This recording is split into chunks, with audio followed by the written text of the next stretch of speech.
Late August 1944. A farm field in northern France, somewhere past the recently captured city of Avranches. An American M4 Sherman tank rolls to a halt. The massive Ford GAAV-8 engine sputters, coughs, and goes completely silent. The crew inside is fully combat effective. Their 75mm main gun is fully loaded. The steel armor is perfectly intact, having survived the brutal slugfest of the Normandy hedgerows. But this 30-ton armored machine has just become entirely useless. Not because of an enemy anti-tank gun, not because of a mechanical failure. It is simply out of gas. Multiply that single-stalled tank by hundreds of armored vehicles, thousands of transport half-tracks, and tens of thousands of infantry jeeps. In the late summer of 1944, the American military faced a devastating historical paradox.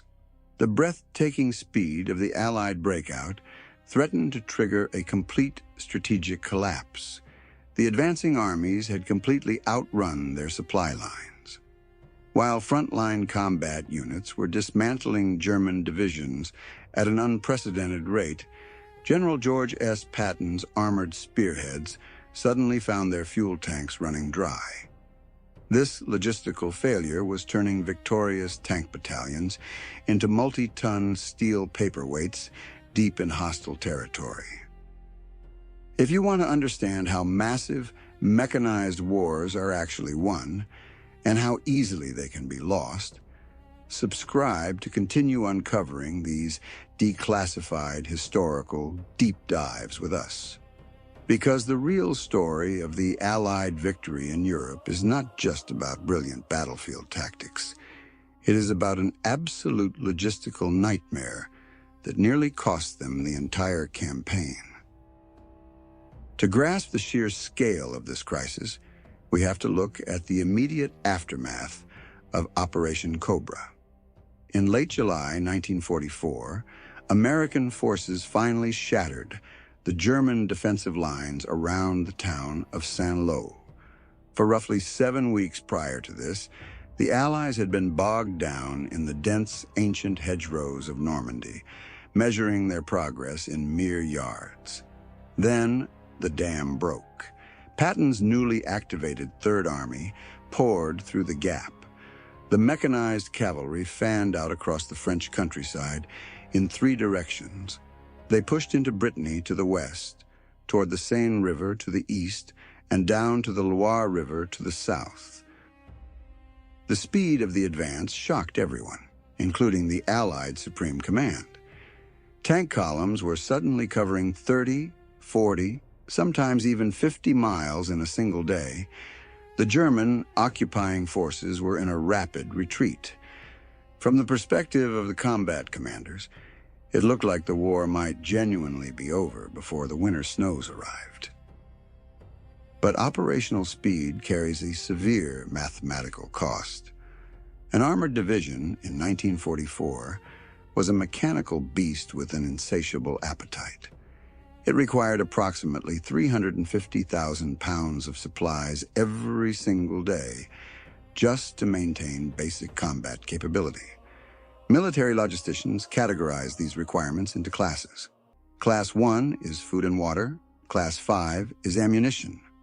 But the primary lifeblood of this rapidly advancing beast was Class 3 supply, petroleum, oil, and lubricants, and the engines powering the American advance, like the Continental R975 radial engine in early Shermans or the Ford GAAV-8 in the M4A3 variant, consumed massive amounts of 80-octane aviation-grade gasoline. These engines were incredibly thirsty. A single M4 Sherman might average just 1.5 miles to the gallon. Without a constant flow of that highly volatile 80-octane fuel, the heavy machinery stops. The self-propelled artillery cannot reposition to support the infantry. The mechanized infantry cannot advance to secure new territory. As Patton pushed deeper into France, the logistical tail tethering his front-line units to the landing beaches of Normandy was stretching, thinning, and rapidly beginning to snap. Look at what the declassified logistics reports from the advanced section of the communication zone reveal about the infrastructure. You might be wondering why the Allies did not simply load up the vast French freight rail network and move the fuel by train. That brings us to one of the most tragic ironies of the entire European campaign. Prior to the D-Day landings on June 6th, the Allied High Command initiated what was known as the Transportation Plan. This was a massive, sustained aerial bombardment campaign designed to completely isolate the Normandy battlefield from German reinforcements. Formations of heavy bombers, including the B-17 Flying Fortress and the B-24 Liberator, alongside tactical strike aircraft like the P-47 Thunderbolt, spent months systematically pulverizing the French railway network. They dropped thousands of tons of heavy ordnance on rail marshalling yards, strategic bridges, switching stations, and locomotives. The air campaign was a staggering tactical success. It effectively paralyzed the German military's ability to move panzer divisions to the invasion beaches by rail. But now, in August of 1944, the Allies owned that shattered infrastructure. They had rapidly advanced into a vast territory where the bridges were dropped into the rivers, the train tracks were twisted steel ribbons, and the vital rail yards were nothing but overlapping bomb craters. Allied engineering battalions estimated it would take months of round-the-clock labor to rebuild the rail lines just to handle a fraction of the necessary cargo capacity. The trains were simply not an option. If the railways were entirely eliminated, what about the coastal ports? Capturing a major deep-water port was a primary strategic objective of the initial invasion plan. The Allies had successfully taken the port city of Cherbourg at the northern tip of the Cotentin Peninsula in late June. But the retreating German garrison under General Karl von Schlieben executed a masterclass in infrastructure denial. Before surrendering the city, German combat engineers systematically wrecked the entire harbor facility. They blew up the heavy lifting cranes, collapsed the concrete docks, scuttled massive transport ships directly in the navigational channels, and heavily mined the surrounding waters. American naval engineers worked feverishly to clear the wreckage, but restoring Cherbourg to a capacity where it could supply a million-man army moving east was a monumental task that remained weeks behind schedule. This grim reality meant almost all the supplies needed to sustain the entire Allied offensive were still coming in over the original Normandy invasion beaches. The cargo was being unloaded through the artificial Mulberry harbors or brought directly over the sand at Omaha and Utah beaches by landing craft. And every single day, the combat front moved further and further away from those coastal supply dumps. The distance grew to 100 miles, then 200 miles, then 300 miles. Stay with me here because this is where the sheer physics of military logistics dictates the reality of the battlefield.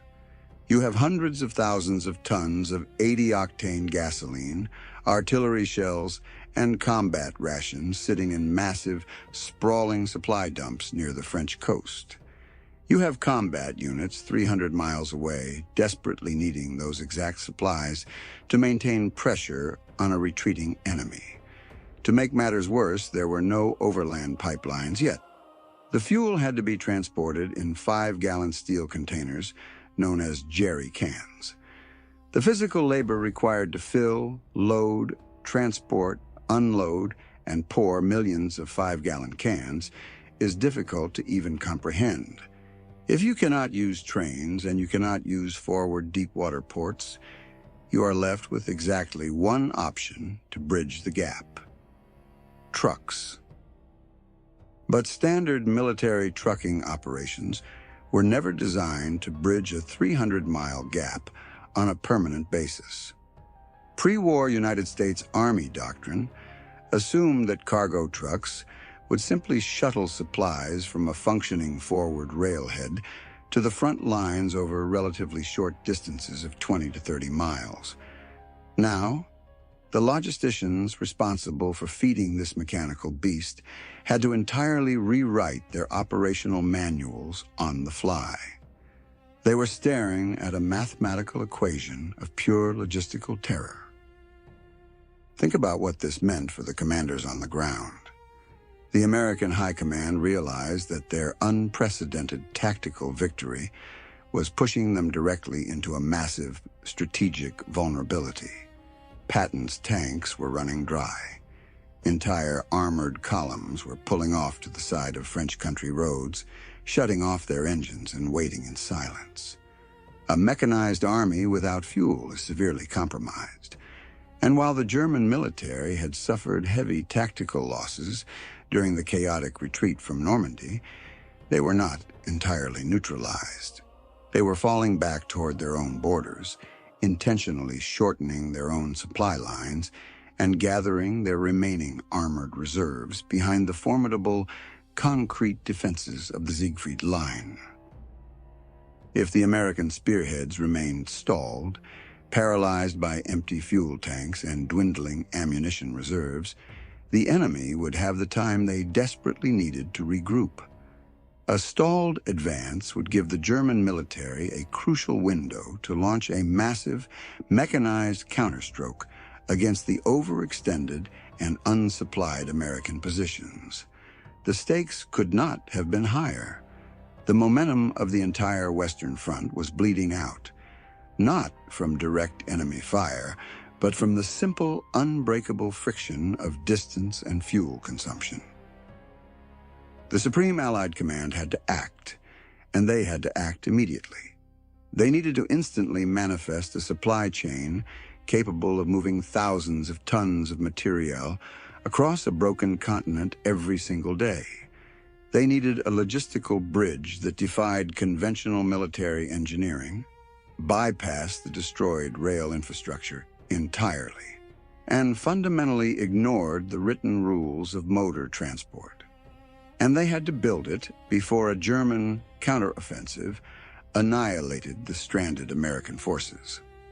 What the quartermasters and engineers proposed next was so massive in scale, so desperate in its execution, and so incredibly demanding on human endurance that it would change our understanding of mechanized warfare forever. On August 24th, 1944, a group of desperate officers from the advanced section of the communication zone locked themselves in a tent. They had exactly 36 hours to invent a logistical miracle. The mandate handed down by the Supreme Headquarters Allied Expeditionary Force was simple, but mathematically punishing.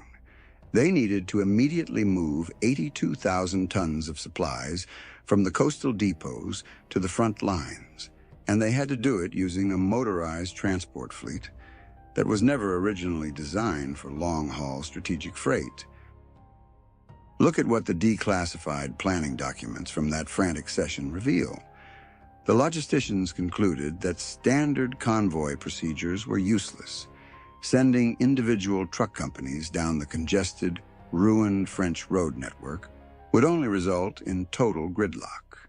They needed a machine, a continuous, heavily regulated conveyor belt of rolling stock that operated without friction, without stopping, and without any interference from the outside world. They named it the Red Ball Express. The name itself was pulled from old American railroad terminology, where a solid red dot on a freight car indicated priority cargo that legally held the right of way over all other traffic. But this was not a railroad. It was an improvised highway system forged out of sheer necessity. Planners commandeered a massive, circular loop of parallel French country roads stretching from Saint-Lô all the way east to the forward supply dumps near Chartres, and later extending much further toward the borders of Germany. The traffic engineering was ruthlessly simple. The northern route was strictly for outbound traffic carrying fully loaded trucks pushing east. The southern route was strictly for returning empty trucks heading west to reload at the beachheads. No civilian vehicles were permitted. No Allied combat vehicles, no matter how urgent their mission, were allowed on the loop. Military police were stationed at every single major intersection, armed and authorized to forcibly remove anyone who dared to block the flow. The Red Ball Express was an entirely closed, self-contained system. But a system needs moving parts. To execute this massive plan, the Army stripped transport vehicles from every unit they could find in the European theater. Anti-aircraft batteries, heavy artillery regiments, and reserve infantry divisions suddenly found their organic transport requisitioned by the quartermasters. The absolute backbone of this improvised fleet was the legendary GMCCCKW 2.5-ton 6x6 truck, universally known among the troops as the Deuce and a Half. If you want to understand how the Allies survived this logistical crisis, you have to understand the mechanics of this specific machine. The GMCCCKW was an absolute workhorse, engineered for durability over comfort. It was powered by a naturally aspirated GMC 270 inline six-cylinder gasoline engine producing 104 horsepower. It featured a 10-speed transmission system when factoring in the high-low transfer case, allowing it to crawl through thick mud or cruise efficiently on paved roads. Its six-wheel drive provided remarkable traction, but the vehicle was heavy, weighing in at nearly 10,000 pounds empty. Working alongside the Deuce and a Half were thousands of Dodge 3/4-ton weapons carriers, specifically the WC-51 and WC-52 variants, heavily utilized for smaller, high-priority cargo loads. Together, these machines formed an endless river of olive-drab steel and canvas. At the peak of the operation, nearly 6,000 transport vehicles were operating on the loop at any given moment. But creating the loop was only the first step. Operating it was an entirely different reality. Stay with me here, because the operational rules mandated by the communication zone read like a manual for engineered exhaustion. The convoys were officially required to travel in groups of at least 5 trucks. Every single vehicle had to maintain a strict interval of 60 yards from the truck in front of it. This spacing was not arbitrary. It was carefully calculated to minimize the impact of enemy artillery strikes or aerial strafing runs. If a German fighter aircraft made a low-level pass, tightly packed trucks would result in massive, cascading losses. The 60-yard interval was non-negotiable. The maximum allowable speed was strictly set at 25 miles per hour. Military police heavily patrolled the route in jeeps, writing citations and detaining any driver caught exceeding the limit. The logic behind this regulation was sound on paper. The trucks were carrying highly volatile payloads.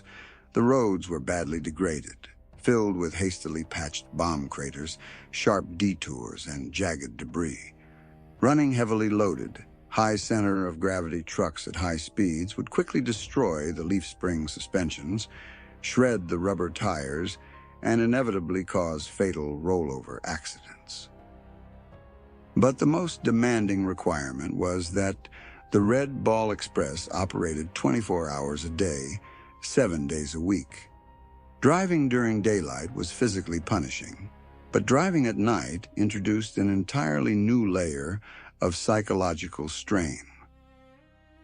Because the front lines were still highly volatile and the threat of the German Luftwaffe remained a factor, strict blackout conditions were enforced immediately after sunset. Standard headlights were completely forbidden. Instead, the trucks were equipped with blackout drive lights, often referred to by drivers as cat eyes. These were small, shielded metallic slits placed over the headlights that cast a faint, downward-angled sliver of light onto the pavement directly in front of the bumper. Think about what that actually meant for the driver sitting behind the wheel. You are operating a 10,000-pound GMC CCKW carrying up to 5 tons of explosive 80-octane aviation fuel. You are driving on a narrow, unfamiliar European road surrounded by deep drainage ditches. There are no streetlights. There is no moonlight. You can barely see 10 feet in front of your own bumper.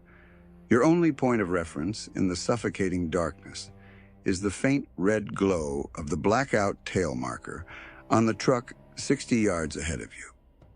If that tiny red light suddenly stops moving, you have mere seconds to slam on the heavy mechanical drum brakes before you plow directly into it. If that red light drifts to the right, you must drift to the right. The intense visual concentration required to maintain this formation for hours on end induced severe optical illusions, spatial disorientation, and profound fatigue. And fatigue quickly became the greatest operational enemy on the route. The sheer volume of tonnage demanded by the combat commanders required significantly more drivers than the Army formerly possessed. Quartermaster battalions hastily reorganized their ranks, pulling cooks, supply clerks, rear echelon mechanics, and fresh infantry replacements, tossing them the keys to a deuce and a half and pointing them east. Many of these men had mere hours of driver training before they were merged into the massive, moving convoy.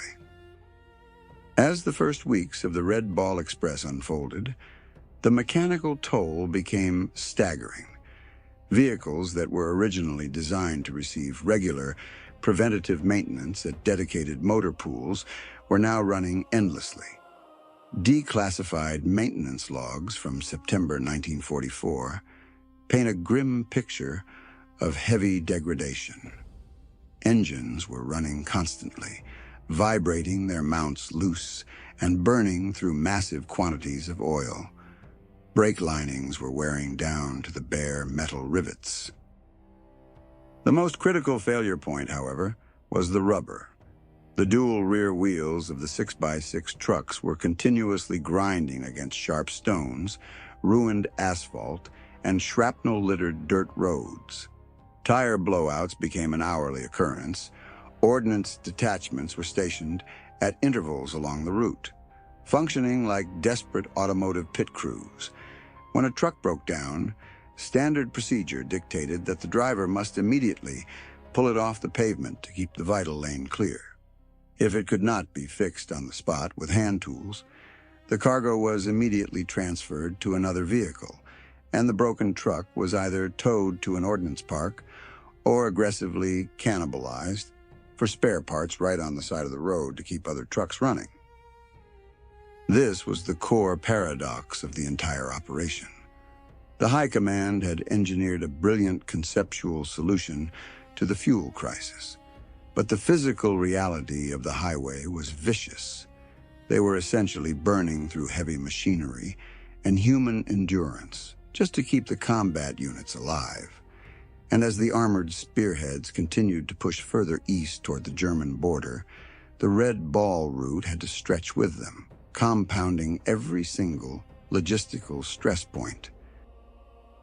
With the vehicle fleet suffering severe mechanical attrition and the daily demand for millions of gallons of fuel reaching critical levels, the success of the entire operation shifted entirely onto the shoulders of the men sitting behind the steering wheels.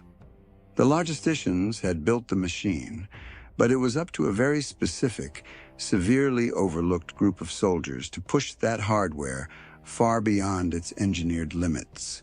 The question was no longer whether the trucks could hold together. The real question was what happens when desperate men realize that following the strict operational rules guarantees failure, and the only way to sustain the advance is to aggressively break every single regulation the Army had just written. In the rigidly segregated United States Army of 1944, African American soldiers were largely barred from frontline combat infantry roles. Institutional policies of the era relegated them almost exclusively to supply, maintenance, and service battalions deep in the rear echelons. Yet when the supply lines fractured and the Allied advance teetered on the edge of total paralysis, these specific quartermaster units became the undisputed center of gravity for the entire European campaign. Roughly 75% of all drivers operating on the Red Ball Express were African American. They were the human engine of the Motor Transport Brigade, and they were suddenly handed an impossible mathematical equation. To understand how they kept the armored divisions moving, we have to look at the massive discrepancy between the written military regulations and the brutal reality of the highway. The authorized on-road payload capacity of a standard GMC-CKW transport truck was exactly 5 tons. The primary cargo being moved across France was the standard 5-gallon stamped steel jerry can, filled to the brim with highly volatile 80-octane aviation fuel. A full jerry can weighs roughly 40 pounds. Mathematically, a properly loaded truck following all quartermaster regulations could carry about 250 cans in a single trip. But when these drivers reached the forward depots, the ordnance officers attached to General George S. Patton's Third Army were absolutely desperate. The mechanized spearheads required up to 400,000 gallons of gasoline every single day just to maintain their operational momentum. 250 cans per truck simply did not meet the basic survival requirements of the combat units. So, the drivers and forward-loading crews simply stopped following the load limits. They began stacking the heavy steel cans floor to ceiling, packing them tightly under the canvas covers, wedging them between the cab and the cargo bed, and strapping them securely to the wooden running boards. A 5-ton authorized load quickly became a 10-ton load and sometimes a 12-ton load. Drivers were regularly cramming over 500 jerry cans into a single unarmored vehicle. Look at the physics here. You now have a severely overloaded transport truck weighing well over 22,000 pounds fully loaded, riding on a rear leaf spring suspension system engineered for half that weight. Compounding this massive weight issue was the strictly enforced speed limit of 25 miles per hour. The engines powering these vehicles were factory equipped with a mechanical governor. This device sat directly between the carburetor and the intake manifold, intentionally restricting the airflow and fuel mixture to physically prevent the engine from exceeding that mandated speed. It was an engineering failsafe meant to preserve the engine block, prevent heavy wear on the transmission, and mitigate high-speed rollovers on narrow roads. But driving a fully loaded truck at 25 miles per hour meant failing to meet the daily tonnage quotas required by the advancing frontline armies. If the trucks adhered to the speed limit, the tanks would stop rolling. The mechanics and the drivers took matters into their own hands. They popped the steel hoods, bypassed the tamper-evident seals, and systematically disabled or entirely removed the mechanical governors from the GMC 270 inline 6-cylinder engines. Suddenly, these massive, top-heavy logistical bombs were hurtling down degraded French farm roads at 40, sometimes 50 miles per hour. Think about the reality of sitting inside that cabin. There was no power steering. There was no synchronized transmission.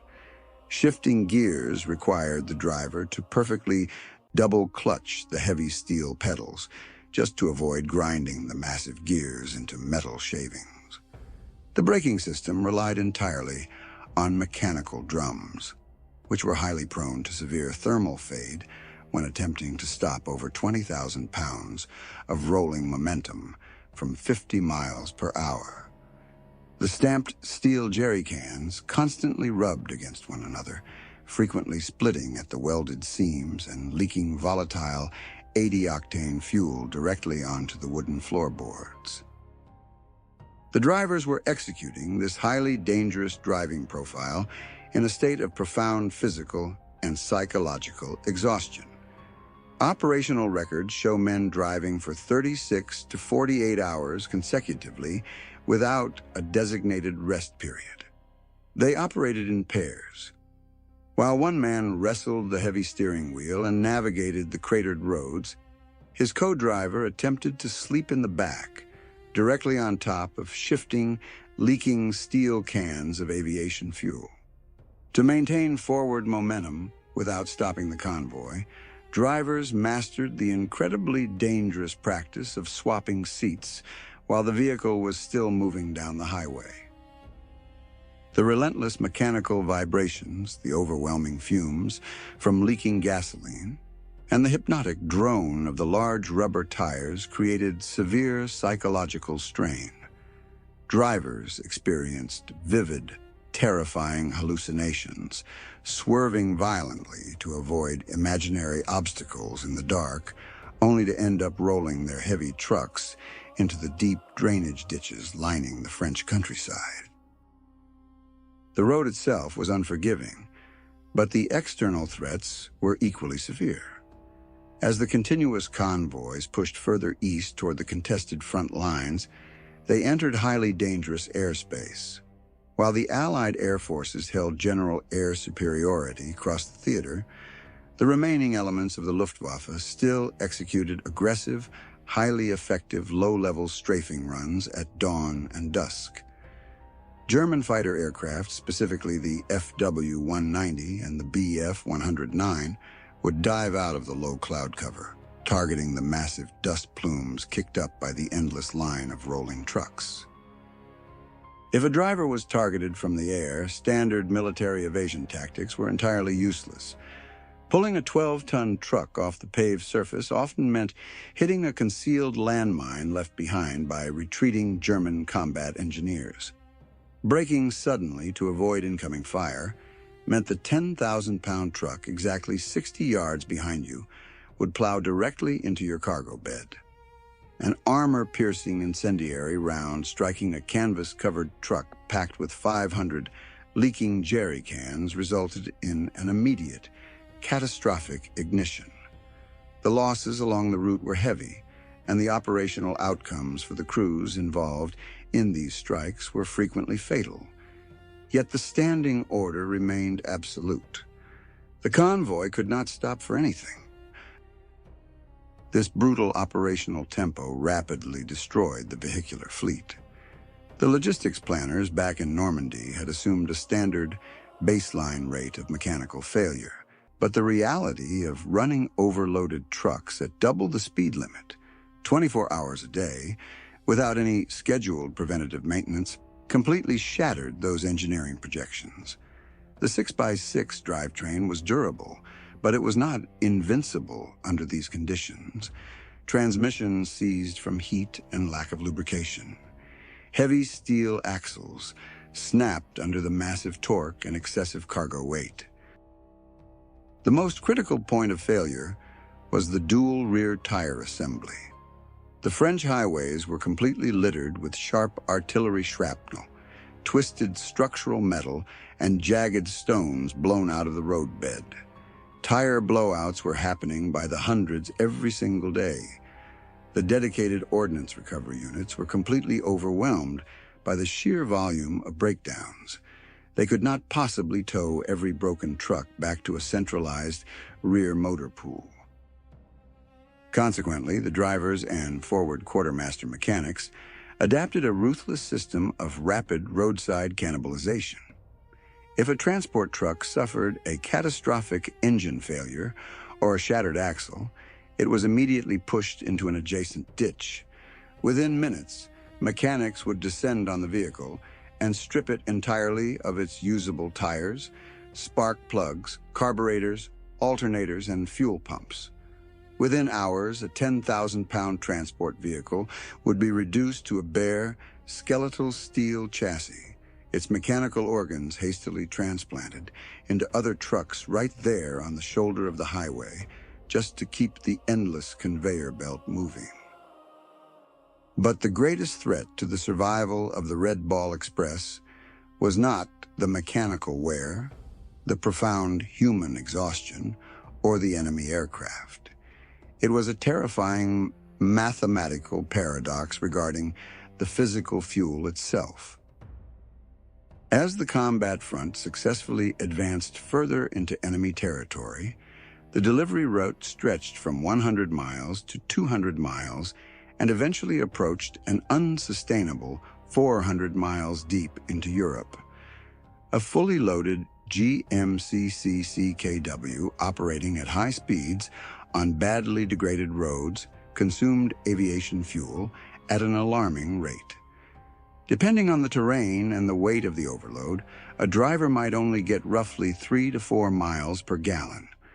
To drive a massive 400-mile round trip, a single transport truck required well over 100 gallons of gasoline, strictly for its own internal combustion engine. Stay with me here, because this is the exact moment the logistical system began to physically eat itself alive. When the supply route was short, a transport truck might consume 5% of its own cargo capacity in fuel just to make the delivery. But as the line stretched all the way toward the Siegfried Line, these heavy trucks were burning up to 40% of the precious fuel they were carrying just to complete the journey. It was a staggering, foundational loss of efficiency. The American High Command was deploying massive amounts of petroleum strictly to transport petroleum. By October 1944, the human engine of the Motor Transport Brigade had pushed the hardware far beyond any known engineering limit. They had moved hundreds of thousands of tons of cargo, defying every operational doctrine ever written by the United States Army. But the friction of distance was finally winning. Escalating mechanical attrition and the staggering consumption of fuel just to transport fuel began to cannibalize the operation's own efficiency. The temporary trucking solution was fundamentally unsustainable over this vast ageographic area. With the supply lines stretched to their absolute breaking point, a massive strategic question loomed over the Allied command. Would the Red Ball Express fracture and break itself apart before reaching the German border, or would a bitter, escalating dispute between the top Allied generals tear the entire campaign apart from the inside out? With the motorized logistical network rapidly consuming its own fuel just to bridge a vast geographic void, a bitter reality settled over the Supreme Headquarters Allied Expeditionary Force. The mathematical equation had finally broken. The American High Command was staring at a severe operational deficit, and the resulting pressure fractured the command structure. Declassified transcripts and quartermaster logs from the autumn of 1944 expose an escalating, intensely bitter strategic dispute between the top Allied generals over who would receive the lion's share of the desperately dwindling supplies. At the center of this command crisis was General Dwight D. Eisenhower and his commitment to the broad front strategy. The doctrinal concept was to push all Allied armies eastward simultaneously, maintaining continuous pressure across the entire European theater to prevent the German military from shifting their reserves. But a broad front requires a massive, evenly distributed logistical footprint. With the motorized supply lines failing under the weight of distance and mechanical attrition, there simply was not enough 80-octane aviation fuel or artillery ammunition to sustain everyone. The shortage forced an impossible political and military choice. In the north, Field Marshal Bernard Montgomery, commanding the British 21st Army Group, demanded absolute logistical priority. He argued that if Eisenhower diverted all available motorized supply capacity to his sector, he could launch a single, concentrated armored thrust directly through the Netherlands, bypass the Siegfried Line, secure the Ruhr Valley industrial heartland, and end the war in a matter of months. In the South, General George S. Patton vehemently argued the exact opposite. Commanding the American Third Army, Patton insisted his armored spearheads were already in the perfect position to pierce the German defenses. He demanded the Supreme Command cut Montgomery's supply allocations and funnel the remaining daily tonnage directly to his forward depots.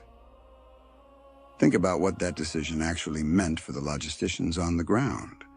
Prioritizing one sector meant intentionally starving the other. You cannot stretch a failing supply line in two directions. Ultimately, Eisenhower compromised, authorizing Montgomery's ambitious Operation Market Garden in September 1944. To support this massive airborne and armored push in the north, quartermaster commanders were forced to abruptly divert thousands of tons of cargo away from Patton. The motorized supply fleets physically altered their routes, funneling priority fuel and ammunition toward the British sector.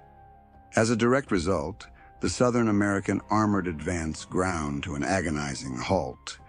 Tanks were pulled off the line. Infantry battalions dug defensive trenches. The momentum was surrendered.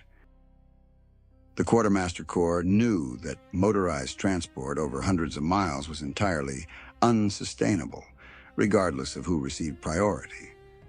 To save the entire European campaign from total collapse, military engineers were frantically racing against the clock to build permanent, high-capacity logistical arteries behind the stalled front lines. The first major engineering alternative was the inland petroleum distribution system.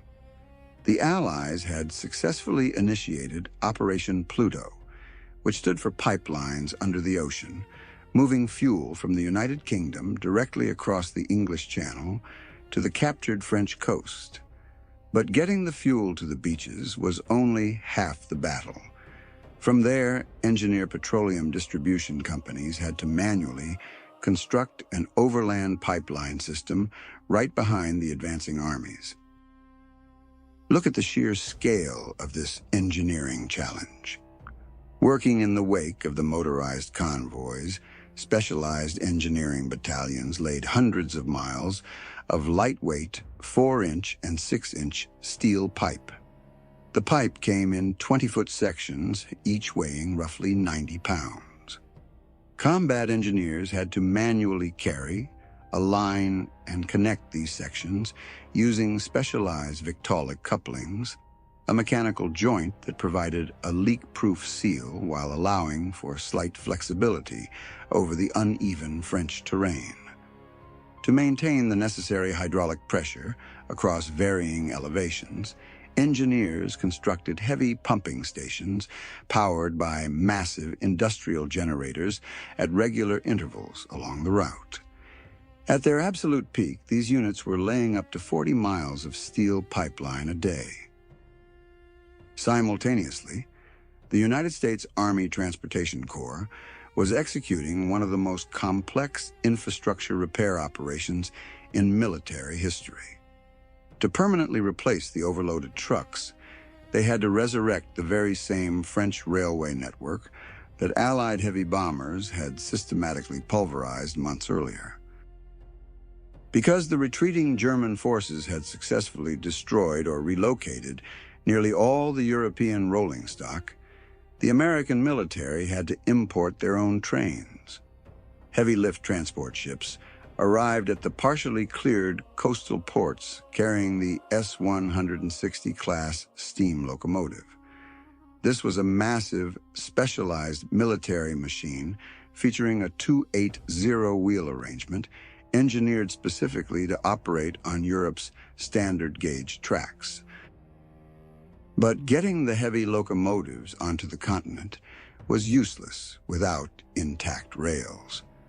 Railway operating battalions worked relentlessly to clear the bombed-out marshalling yards. The most critical bottlenecks were the shattered railway bridges spanning major waterways like the Seine River. Combat engineers utilized heavy timber trestles and prefabricated steel Bailey Bridge components to hastily construct temporary structures capable of supporting a 160-ton steam locomotive hauling thousands of tons of freight.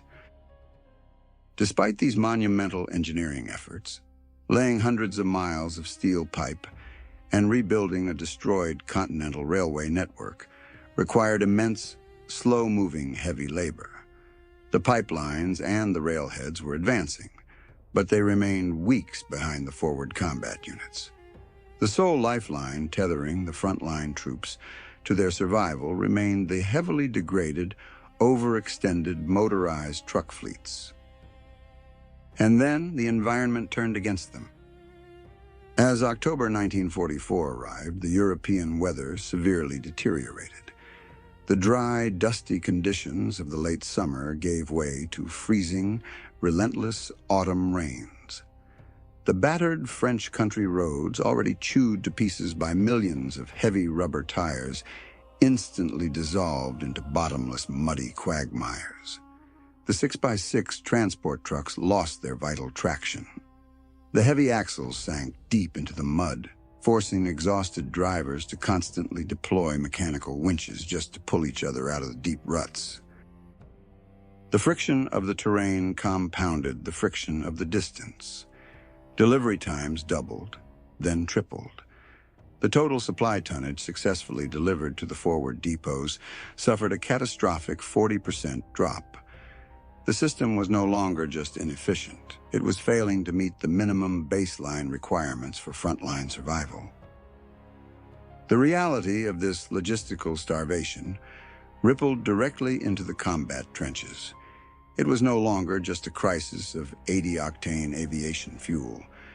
The transport fleets simply did not have the capacity to move adequate amounts of Class 5 ammunition or Class 1 rations. Forward artillery batteries, equipped with the massive 155mm M1 howitzer, faced severe firing restrictions. A single M1 howitzer requires a 95-pound high-explosive projectile and a separate heavy powder charge for every single strike. A standard battery could easily consume hundreds of these heavy shells in a single engagement. But with the supply trucks stuck in the mud hundreds of miles to the rear, field commanders were forced to strictly ration their fire. Artillery crews were restricted to firing as few as 3 to 5 rounds per gun per day. Counter-battery fire against enemy artillery positions essentially ceased. American infantrymen were left to hold their positions without the devastating artillery umbrella that had defined their tactical dominance earlier in the campaign. The rationing extended to basic human sustenance. Combat troops found themselves stretching a single boxed K ration over multiple days, lacking the heavy winter clothing that was sitting in massive canvas piles back at the Normandy beachheads, entirely unable to secure transport eastward. The American forces were highly mechanized, heavily armed, and tactically superior, but they were freezing, hungry, and stationary. Behind the concrete bunkers of the Siegfried Line, German military intelligence recognized this profound shift in momentum.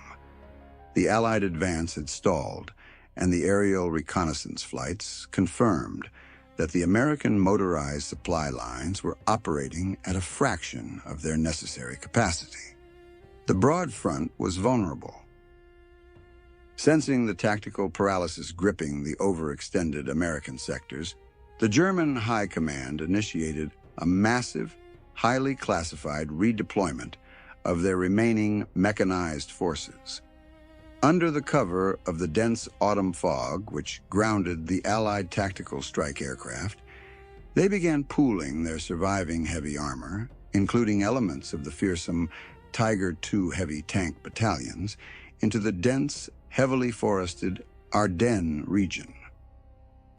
The Allied forces had outrun their supply lines, burned out their transport fleets, and dug into the freezing mud to wait for the engineers to build pipelines and railways that were still weeks away.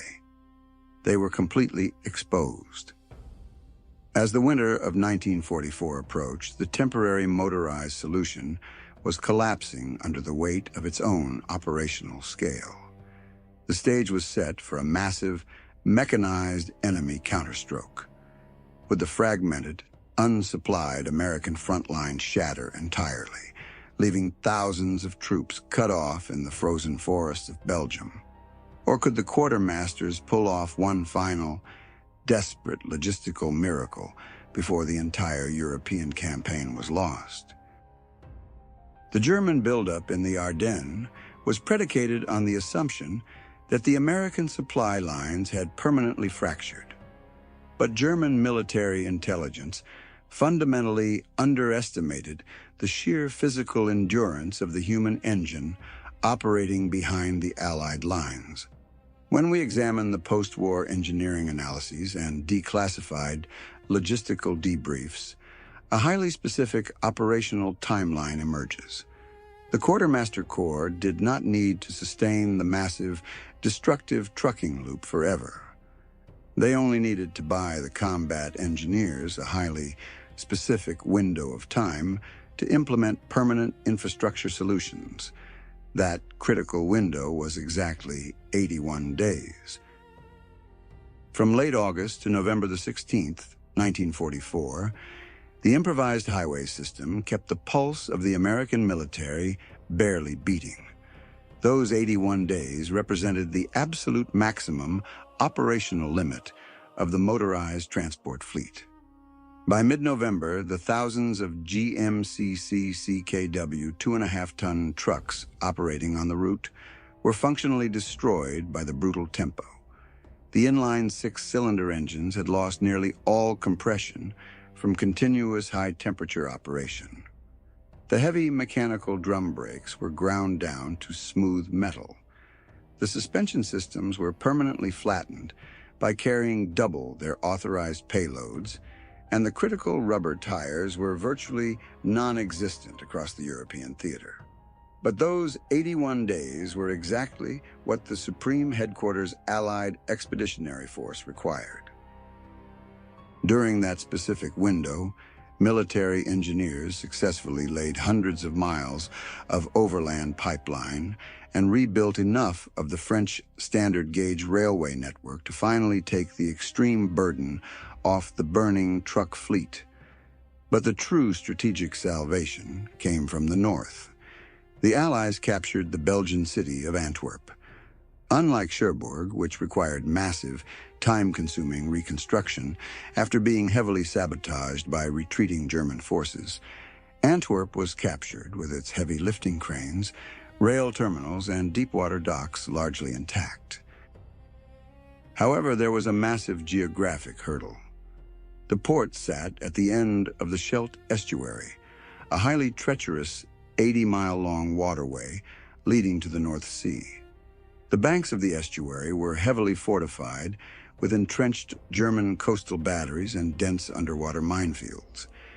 It took weeks of grueling, highly complex amphibious clearing operations by the 1st Canadian Army to secure the waterway. But once the estuary was finally cleared for safe navigation in November, the logistical math of the entire European campaign instantly changed. Massive transport ships could bypass the bottlenecked Normandy beaches entirely, sailing directly into Belgium and unloading thousands of tons of heavy cargo just miles from the forward lines. The 300-mile gap that had nearly cost the Allies the war collapsed almost overnight. The relentless, exhausting loop of the Red Ball Express was officially terminated. Look at what the final declassified quartermaster records show about the sheer output of those 81 days. The continuous conveyor belt of heavily overloaded trucks delivered 412,193 tons of vital supplies to the forward depots. That staggering tonnage included millions of gallons of 80-octane aviation fuel to keep the armored divisions mobile, countless high-explosive artillery shells to maintain tactical superiority, and massive stockpiles of combat rations to keep the frontline infantry effective in the deteriorating weather. The scale of this movement completely defies conventional military planning. The service and quartermaster battalions, composed overwhelmingly of African-American soldiers, had fundamentally altered the outcome of the campaign through sheer physical endurance and heavy mechanical improvisation. They operated completely outside the established boundaries of American logistical doctrine, bearing the profound weight of a campaign that was failing mathematically. This massive operational triumph permanently shifted the foundational doctrine of modern military strategy. Prior to 1944, the American military command structure largely viewed logistics as a secondary support function, a natural byproduct of battlefield tactics. The institutional focus was heavily placed on aggressive armored maneuvers, combined arms integration, and infantry assaults. But the near collapse in the French countryside proved that an unsupplied armored division is not a tactical asset.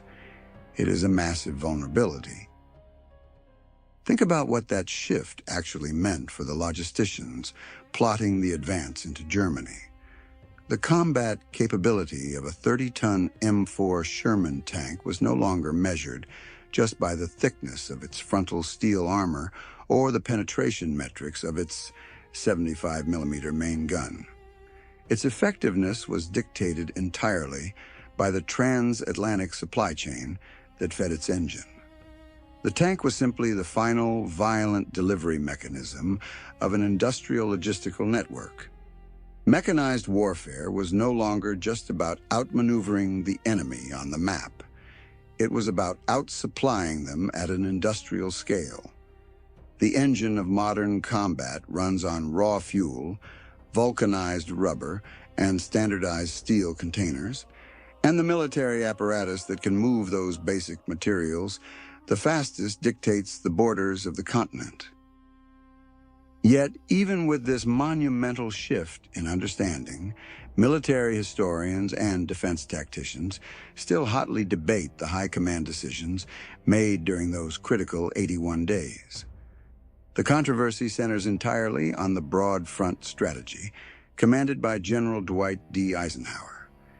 If the trucking network was physically failing under the weight of sheer distance, could the war have ended a full year earlier if those dwindling supplies were managed differently? Let us analyze the alternate reality that General George S. Patton and Field Marshal Bernard Montgomery constantly argued for. What if Eisenhower had completely halted 3/4 of the Allied front line, dug the infantry into stationary defensive positions, and funneled every single available gallon of 80-octane fuel into one massive, concentrated armored thrust? If Patton had received the entirety of the daily tonnage delivered by the quartermaster convoys, his Third Army might have possessed the mechanical momentum to pierce the formidable Siegfried Line before the German military could reinforce it. A single, fully supplied armored spearhead could have theoretically pushed directly into the German industrial heartland, cutting off their manufacturing base and collapsing the enemy war machine before the freezing winter conditions arrived. But here is where the official narrative often overlooks the sheer physics of military operations. If you concentrate all of your forward momentum into a single, narrow operational corridor, you simultaneously create a massive geographical vulnerability. A single armored thrust pushing hundreds of miles into enemy territory would rely on a single, highly exposed logistical artery. If Patton had pushed deep into Germany in the autumn of 1944, his unarmored supply trucks would have had to travel even further, navigating a narrow, heavily contested highway flanked by hostile forces on both sides. German military intelligence would have immediately recognized this critical weakness. The remaining German heavy armor, pulling from the exact panzer reserves they later utilized in the Ardennes counterstroke, would have easily flanked the American spearhead. Heavy enemy elements equipped with the Panzerkampfwagen, 5 Panther, or the formidable Tiger II heavy tanks, would have sliced through the unarmored truck convoys with zero resistance. By executing a simple, localized pincer movement, they could have physically severed the single highway supplying Patton's advanced units. The result would not have been a rapid end to the campaign. It would have been the total tactical elimination of an entire American Army group, cut off deep behind enemy lines without fuel for their tanks, without heavy artillery support, and completely surrounded by fully mechanized German divisions. By forcing the slow, agonizing, broad front strategy, Eisenhower intentionally starved his field commanders of fuel, but he successfully maintained a solid, continuous front line that fully protected the fragile logistical arteries stretching all the way back to the French coast. The strategic decision was mathematically punishing, and it guaranteed that the fighting would drag into the bitter, freezing winter months. But it prevented a localized tactical collapse that could have unraveled the entire Western Front. The survival of that controversial strategy rested entirely on the shoulders of the men who drove the supply trucks. They operated in the shadows of the combat infantry and the armored cavalry, stripped of heavy weapons, navigating hostile airspace, and largely ignored by the wartime press. They were handed broken machinery, mathematically impossible mandates, and an infrastructure that had been actively bombed into oblivion by their own air forces. Yet, through extreme sleep deprivation, aggressive mechanical cannibalization, and a complete disregard for peacetime transportation regulations, they built the most vital physical bridge of the entire European theater. The story of how the American Army survived the late summer of 1944 is not found in the tactical combat manuals of the heavy armored divisions. It is found in the scattered, rusted remains of thousands of abandoned transport trucks buried deep in the French mud. It is written in the declassified supply manifests that track millions of stamped steel cans moving endlessly eastward through the suffocating darkness.